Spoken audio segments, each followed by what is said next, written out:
On today's show, Batum Battalion Assemble. Nico Batum is back with your LA Clippers. Going to be talking about the terms of that deal, what it means for the team, and Kobe Sanders, the newest Clipper, second round pick on today's Locked On Clippers.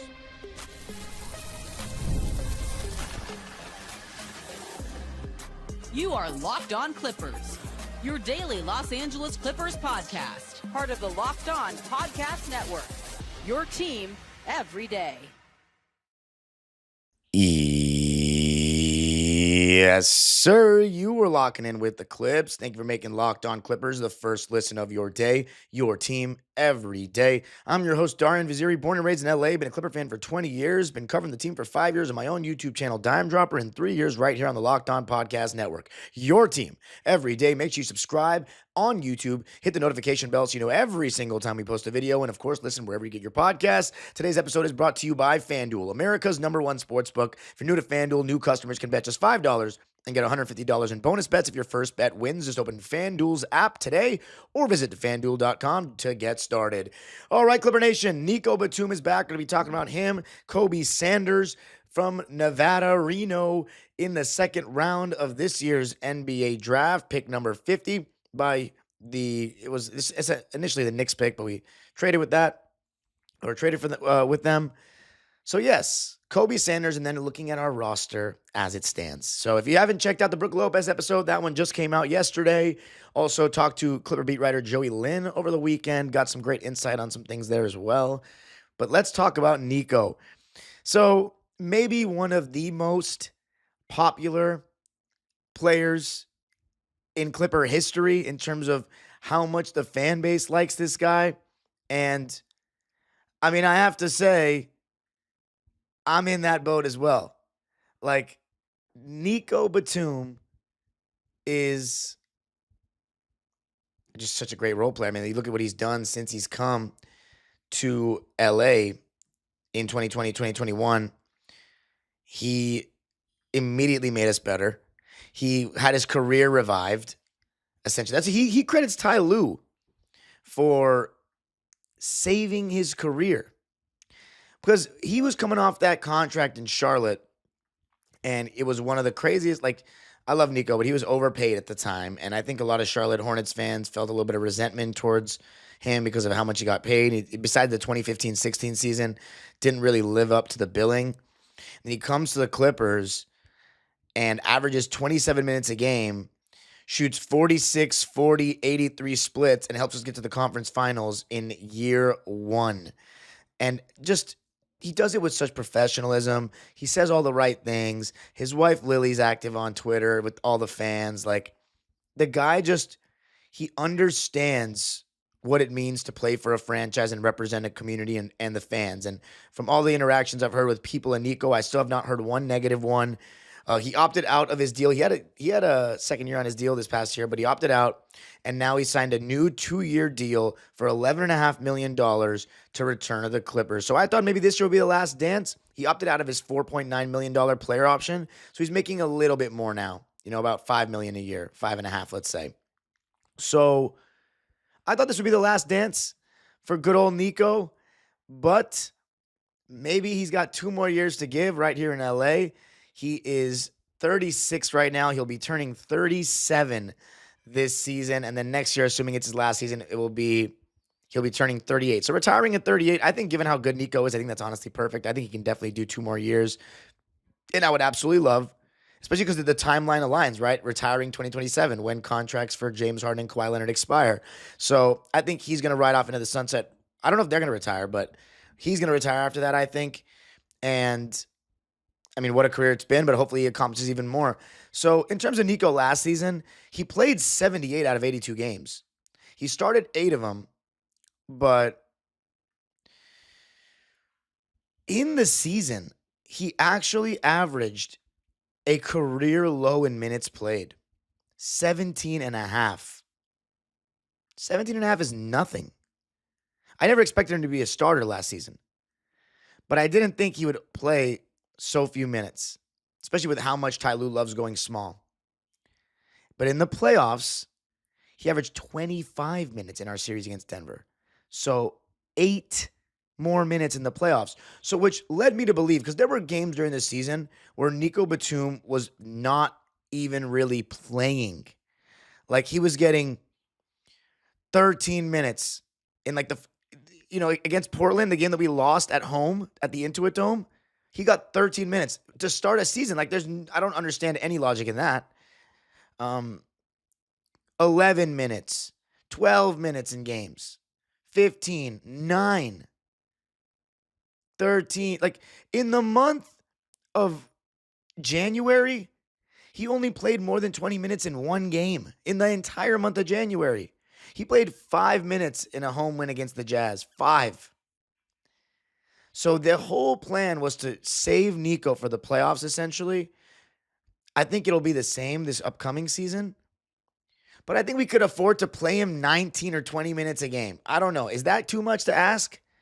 He's not very injury prone. So I don't know. It's just he's so good still, in my opinion. Last season, and he's one of those guys, and I said this, if you go back to my Dime Dropper recaps before I even started hosting Locked On, I would always say that Nico's stats just never show what he does. He's got great hands. He's one of the best players on our team, and I'd say in the NBA, of just using his hands on defense. It's not even just a this era thing. I think if you look at any era, so many guys can just be lazy on defense with their hands. And Nico, with those long arms, he does an amazing job of having his hand in the, blocking the pocket pass when guys are coming off screens, getting so many deflections just because he's making himself big. Young players, always have your hands out on defense. Make yourself big. That's different than playing defense with your hands, though, especially off ball, I'm saying.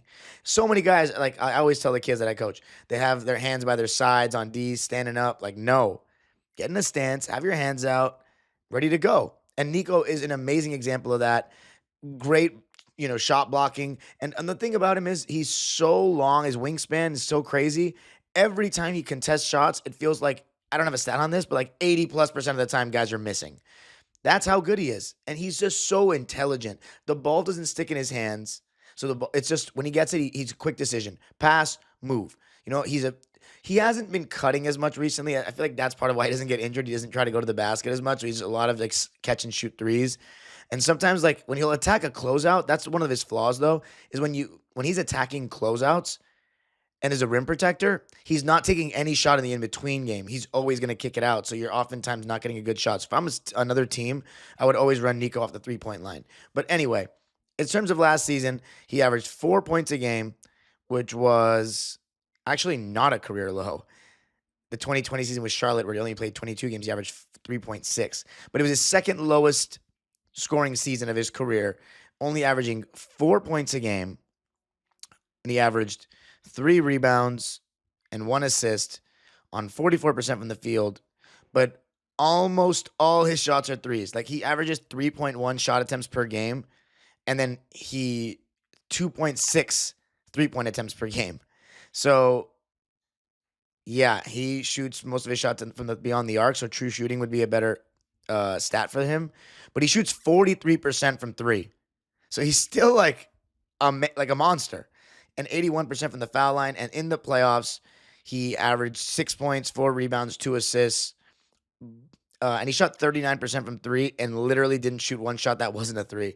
So, I mean, for me, Nico is great. And I hope we can play him a little bit more during the regular season, but I think he's more so for the playoffs. When we get to the playoffs, he's just a great guy to have. We can go small with him. If we can, as a small ball 5, him playing next to Kawhi is great. It's just, he's a plus defender, you know what I mean? At the end of the day, and can shoot the ball. And you can't get enough 3-and-D and high IQ guys in this league. And it's just, I said it about Al Horford, and I want it for Nico. I just feel like he deserves a ring. He freaking deserves it. He's just so professional. It's like, I have his jersey, the navy blue Nico jersey. I don't know, man. I just love that guy. 2022 was fun because of guys like him. The only time I've ever necessarily been mad at Nico was in 2023 when he said, "Don't expect anything till Christmas."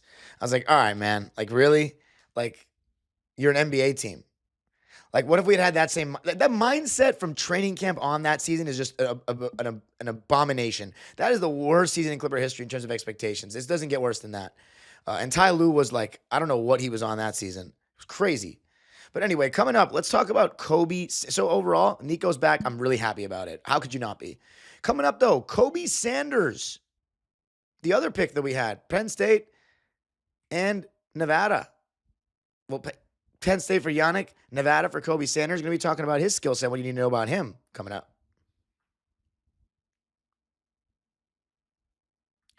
I got to tell you a little something about FanDuel. Summer sports are in full swing, and whether you're all about baseball under the lights to see your world champion Los Angeles Dodgers, golf on the green, or if you're an Angels fan or Padres fan, but Dodgers mostly for me, or high-stakes soccer action like the Club World Cup, FanDuel is the best way to make every game even more exciting. You're already following the action. Why not make it a little more thrilling? With FanDuel, you can get in on the game while your friends are getting sunburned in the beach or doing whatever the hell they may be doing. And we look at FanDuel right now. You got a lot of bets about Cooper Flag. You know, Cooper Flag to record a triple-double in a game, minus 115. Cooper Flag to score 40-plus points in any game. I think he'll definitely do that at some point. And then as far as the WNBA, we're in full swing there. You can bet on games on a daily basis. And in terms of the championship, right now, the New York Liberty are the favorites, plus 140, and then Minnesota Lynx. I really think it'll be one of those two teams, so I wouldn't bet on like the Fever or anything. But if you're a Caitlin Clark fan and you're feeling lucky, then you already know what to do. And then, of course, with the MLB, the favorites for the World Series are, of course, your Los Angeles Dodgers. Sorry if you're not a Dodger fan, but most Clipper fans seem to be.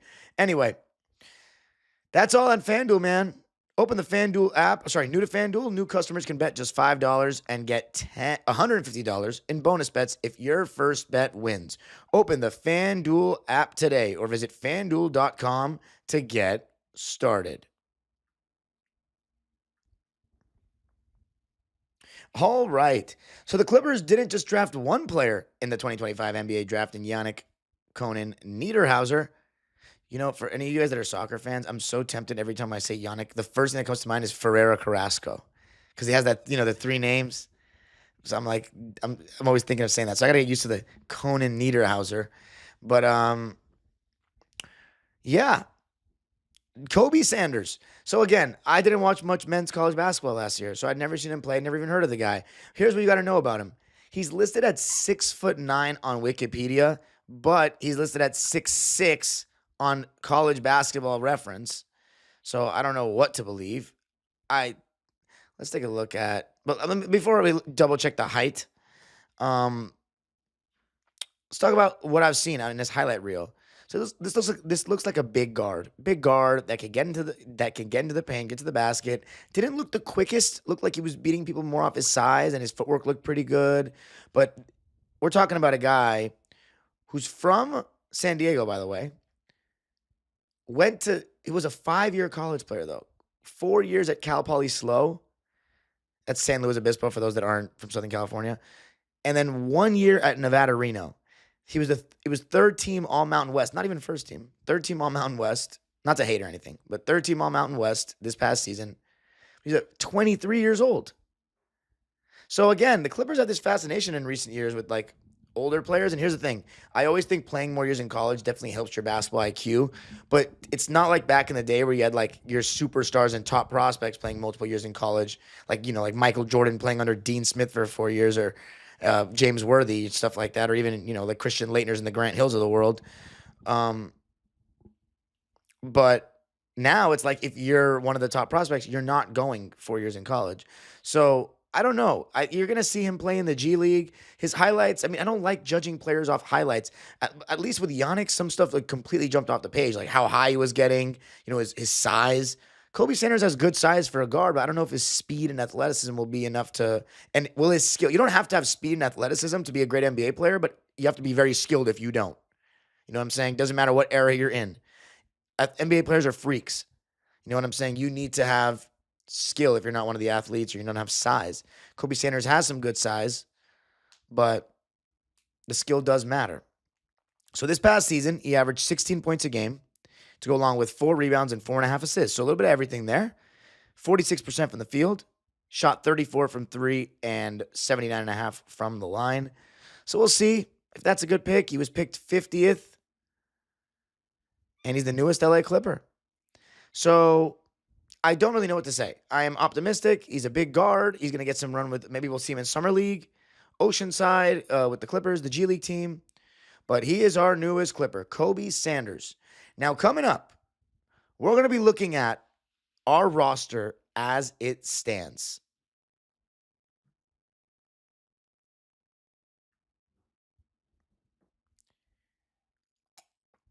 All right. So, your LA Clippers getting ready for a title charge. No, I'm just kidding. But here's the thing.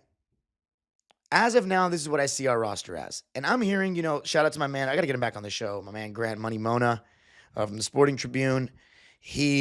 I saw a video of him talking, and he was saying that he feels like the Clippers aren't going to do anything else major. And I think trading for a power forward would be major. Now, signing someone like a Chris Boucher with the rest of that mid-level exception, because I'm hearing that he's not going to be back with Toronto, that might be what they do. They just end up going for that, for a player like that. So the pipe dream that a lot of fans have of John Collins might not actually happen. So, and it seems like, will Norm get extended? It sounds like the chatter is that Norm's going to be back. And again, I love Norman Powell. I just think that he and Bogdanovich on the same team is redundant. And if Norm had a good defensive point guard alongside him, that would be different. But he doesn't. Now, this is what our roster looks like as of now. And this is what I project our starting lineup to be. James, Kawhi, Zoo, that's a given. Norm, if he's still on the roster, which right now he is, and doesn't seem like we're going to go away from him. And then I prefer Derrick Jones Jr. because of the size and because I just think he's a better player. But Chris Dunn, in my opinion, just because of how good he was defensively, and Ty Lue does not really care about going small. So I think he's going to play Chris Dunn. And I also think if you bring Chris Dunn off the bench, that's going to put Chris Dunn, Bogey, and it sounds like, I'm not going to go as far as... See, last season, I don't think they wanted Chris and Ben Simmons sharing the court together. I think that was the whole thing. But if the rumors are true that Chris is coming back to LA, CP3. By the way, just wait till you see. You think I'm a negative host? Wait till we get Chris Paul back. You got to see how negative I can be. Which I'm being sarcastic. I'm going to be extremely positive because even though I can't stand some of the ball pounding that Chris Paul does, in my basketball mind has matured. I used to not even notice how much he would pound the air out of the ball. So having he and James Harden on the same team is the antithesis of what I enjoy watching and preaching. But he's one of the greatest Clippers of all time. Give me some of the best memories of my life. I was literally would go out on the court and do stuff that he did. Bought his shoes, had his poster in my room. He gave me some of the best memories of my life. He was like my favorite player, like ever at the time. It was like LeBron, him. Now here's the thing. I like CP3 less, obviously, than I did then. I think every Clipper fan can say the same. So I wouldn't say I like him more than Blake Griffin as things have aged. But when he was on our team, I liked him more than Blake Griffin because I was a point guard. So, and here's the thing about CP, though. I'm not even going to talk about on this episode his fit and all that because I've already made one episode on that, and I'm going to do it again because there's way too much to talk about with Chris. But just from a likability, if we're talking my mood in terms of the Clippers, since you guys there are people that listen to my show and they tell me every single day, which I can't believe anyone would listen to me every single day. I think I would get annoyed listening to myself every single day. But I do love this team. And I know I have not been, and I genuinely do feel bad for all of you. Like, I truly do, because the people that listen every day, that I am not the highest that I've been on Clippers basketball.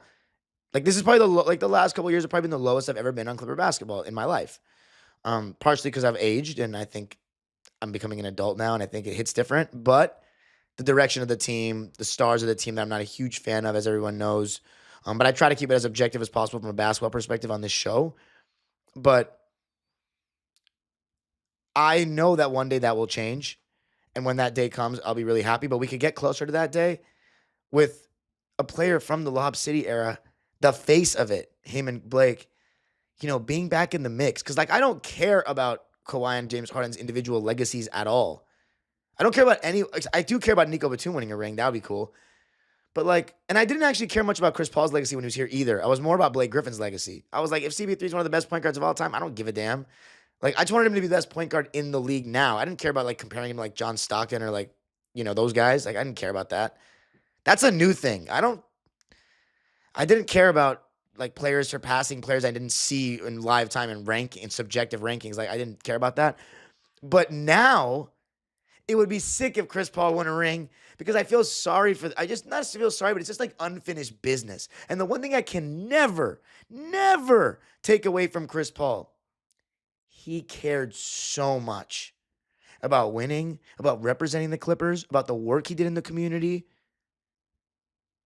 about speaking for fans. He would always say, and this would always stuck with me as a kid, after big playoff games, especially on the road, like before Game 7 against the Spurs, before Game 7 against the Jazz, which wasn't his proudest moment. Clipper Nation, we gonna need you. Like that made me feel like part of it, and he embraced leadership. He always did. He's not everyone's cup of tea. He can rub some guys the wrong way, including Blake Griffin, including Glenn Big Baby Davis, including the scuffles, I guess, or the arguments he had with Glenn Rivers. Mainly the most important thing is Blake Griffin, because he was our guy. But Jamal Crawford seems to love him. JJ Redick clearly loves him. DeAndre loves him. So it was really Blake and him that clashed. Matt Barnes loves him. So I don't know about him and James Harden's relationship, though, because obviously I know that didn't end very well. But it's been some time. Time can heal things. I mean, Blake Griffin and Chris Paul were at it when we first played them. But then, we saw those clips of CP3 and him chopping it up when Blake was on the Celtics. That was really cool to see. But Chris, we wouldn't have Intuit Dome without Chris and Blake. So to have him end his career here, and CP3 played 6 years with New Orleans and 6 years with the Clippers. Obviously, I will always stand on this to this day. Our 6 years much better than theirs. You can argue 2008 was his best season, but the 6 years with the Clippers, he was relevant every year. He was considered in the best point guards in the league discussion every year. The first 2 years Chris Paul was in the league, he was not the best point guard in the league discussion because there was no discussion. It was Steve Nash. And Darren Williams was in the conference finals. Chris Paul wasn't even making the playoffs. So until 2008, that was when he broke out, and that's when it started. But he literally missed like a whole season in 2010 with the knee surgery. He never had an injury that bad with us. He was an all-star every single year with us, except for 2016 because he got hurt. But then was he not an all-star in 2016? Oh, I think it was 2017 that CP3 was an all-star, except that was only because he got injured early in the season, and in the playoffs, he might have had his best series, not ever because we lost, but like he literally lost his co-star. He lost his co-star, and first of all, he made first-team all-defense, but in the playoffs, he averaged 25 and 10 and 5 rebounds on 50, 37, 88 splits against the Jazz. Like, he went crazy. So again, I'm not going to talk about the basketball fit, but it's going to be so awesome if we get CP back just for like the nostalgia of it all. Like to end properly and to celebrate a guy that has not been properly celebrated since he left. And that bothers me a lot because people talk about that one time he was on that show and he was saying the Clippers culture, what was it doing? If we're not trying to compete with Golden State, what were we doing? And listen, that might have been unprofessional, I guess. But here's the thing. We're the same fans who had a problem with Glenn Rivers being the president and the coach at the same time.